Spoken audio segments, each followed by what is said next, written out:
Tropical systems haven't had much impact on Pennsylvania the last 2 years, but you only have to go back to Francis and Ivan in 2004 for a reminder of the mess they can cause.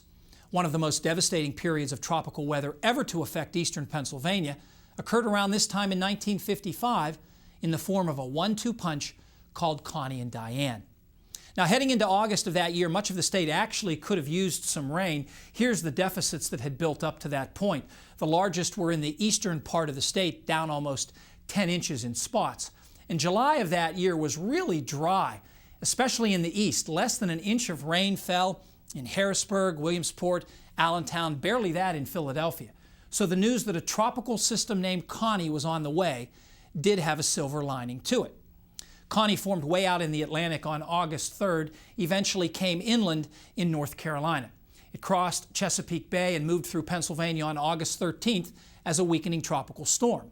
It did produce a few wind gusts of 60 miles per hour, but Connie was mainly a rainstorm, especially in the eastern part of the state where many places got more than 5 inches, including Allentown and Philadelphia. In some spots, more than 7 inches, the areas in darkest green here. The storm took an unusual track. It headed northwest into the Great Lakes, and that kept Pennsylvania in a moist southeast flow even after the storm went by, so the ground didn't dry out much, and already Diane, the next hurricane, was approaching the east coast, and it too came inland in North Carolina.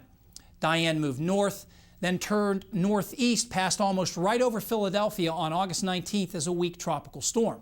Again, there wasn't much wind, but rainfall was intense north of the storm in parts of the Delaware River Basin, some places getting 7 to 9 inches in just 6 hours.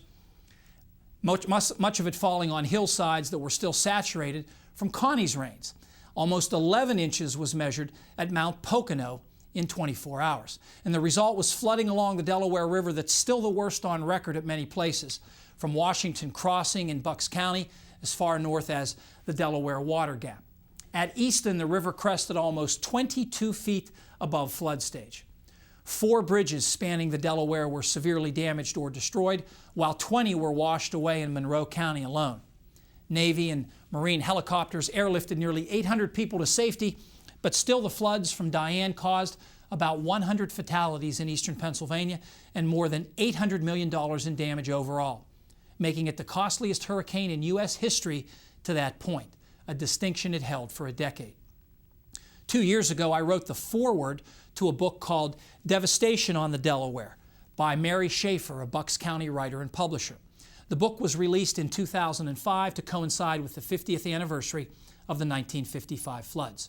Check out the website 55flood.com if you'd like to learn more about this historic event.